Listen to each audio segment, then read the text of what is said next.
La valeur la plus négligée du XXIe siècle, c'est la dignité. La dignité, c'est la valeur intrinsèque et inaliénable de chaque être humain.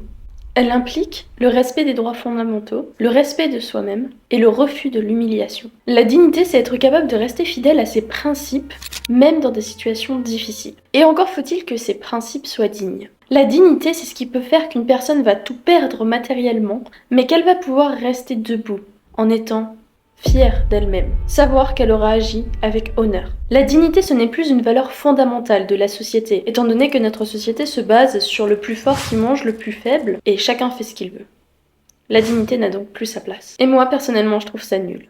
La fierté de rester fidèle à soi-même, la beauté de ses actions, être quelqu'un qui tient parole, et même avoir la foi, n'est plus à la mode. Pourtant, la dignité, elle est nécessaire. C'est ce désir de combattre avec honneur, avec dignité, d'agir au quotidien d'une manière qui nous permet de nous élever, d'être une meilleure personne et de respecter les autres. La dignité, ça ne veut pas dire être parfait, ça veut dire rester intègre. De pouvoir mourir en paix, en sachant qu'on ne s'est pas abîmé, c'est ça la dignité. Dans cette vidéo, vous allez comprendre pourquoi la dignité est une valeur fondamentale pour l'humain et pour être une belle personne. Si ce n'est pas votre objectif, je peux le comprendre, ce n'est pas l'objectif de tout le monde. Il est pourtant capital pour moi de remettre cette valeur à la mode. La dignité, malheureusement, elle semble de plus en plus négligée dans la plupart des aspects de notre société. Pourtant, elle est essentielle. D'un côté, on valorise énormément l'image de soi et la réussite matérielle, mais cela souvent au détriment des autres. Les réseaux sociaux, par exemple, poussent beaucoup de gens à se conformer à des attentes extérieures et même à s'exposer. Et cela quitte à sacrifier leur dignité. Dans le monde du travail, la pression pour être toujours plus rentable nous empêche aussi de faire les choses avec dignité. Et cela nous conduit parfois à traiter les individus comme de simples ressources. Et d'un autre côté, la dignité va rester un sujet central sur certaines luttes politiques ou sociales. Mais ces combats, ils montrent à quel point elle est bafouée. Finalement, tout dépend de l'individu, de son cadre et de son éducation. Et d'autres qui vont la brader pour un peu de reconnaissance et de confort. Alors, dans une société qui pousse à l'individualisme et à la superficialité, comment garder et cultiver sa dignité ? C'est à cette question que je vais répondre tout de suite. La dignité est une valeur fondamentale qui, paradoxalement, semble à la fois omniprésente dans les discours et absente dans les pratiques contemporaines. Elle traverse la philosophie, l'éthique, la politique et la psychologie humaine, mais son application réelle est souvent mise à l'épreuve par les dynamiques du monde moderne. La dignité est une valeur qui doit être défendue et réaffirmée. Dans un monde où tout se vend, où tout s'expose, où tout se banalise, la dignité est devenue une valeur négligée. On la confond avec l'orgueil, on la sacrifie pour un peu d'attention et on la perd sans même s'en rendre compte. Nous avons tous connu la honte, l'humiliation, ou au contraire la fierté d'avoir tenu bon. La dignité, c'est ce sentiment que l'on ressent lorsqu'on a choisi de ne pas céder. Les neurosciences, elles montrent que la dignité et notre bien-être mental sont liés. Un individu qui va choisir de préserver sa dignité, il va renforcer son cortex préfrontal, la zone de la maîtrise et de la lucidité, tandis que l'humiliation, elle va activer des circuits de douleur.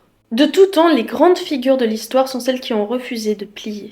La dignité, ce n'est pas simplement une posture, c'est un héritage et un combat. Aujourd'hui, la plupart des gens admettent s'autocensurer par peur du regard extérieur. La dignité, c'est aussi un art. C'est la noblesse des gestes, c'est la manière dont on se tient et la manière dont on va traiter les autres. La manière dont on agit va devenir une œuvre en soi.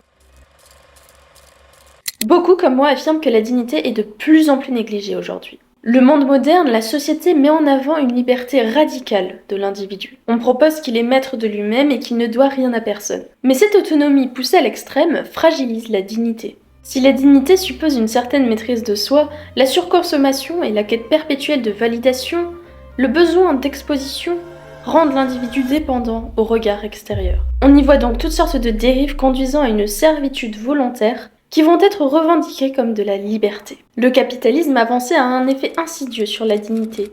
Il tend à convertir tout en ressources exploitables, y compris l'être humain. Dans le monde du travail, la notion de dignité a perdu de sa valeur face à l'impératif de la productivité. Et même l'individu n'est plus qu'un rouage souvent interchangeable. Même la souffrance et l'indignation sont récupérées par le marché. On vend la révolte et on transforme les luttes en tendances. La dignité implique une part d'inviolabilité, un espace de soi qui ne peut être pénétré ou exposé. Or, nous vivons dans une époque qui valorise la transparence absolue. On veut tout voir, tout savoir, tout montrer, et même son corps. Avant, la dignité, elle pouvait être liée à une certaine pudeur, une certaine retenue, à la capacité de garder certaines choses secrètes. Aujourd'hui, l'absence de dévoilement est perçue comme une faiblesse et comme du mensonge. La personne digne qui refuse de tout livrer, de tout montrer, devient suspecte. Alors face à cette évolution, comment préserver sa dignité? Être digne ne signifie pas réclamer le respect des autres, c'est s'imposer une discipline à soi-même. Et cela va passer par la maîtrise de ses émotions et de ses pulsions, le refus de se vendre au plus offrant, le refus de sacrifier son intégrité pour des gains immédiats, et la capacité à dire non même quand tout pousse à céder. La dignité a souvent un coût, celui de l'isolement. Dans un monde où la conformité sociale est forte, refuser certaines compromissions revient à perdre des opportunités, à être parfois mal vu et même rejeté. Par exemple, ne pas aller en soirée, ne pas boire, ne pas fumer, ne pas me droguer, et ne pas vouloir partager mon corps avec n'importe qui m'a valu de perdre beaucoup de relations sociales que j'aurais pu développer. Honnêtement, je ne les considère pas cependant comme une grande perte. La question est donc, jusqu'où sommes-nous prêts à aller pour préserver notre dignité? Et sur quels critères estimons-nous dignes?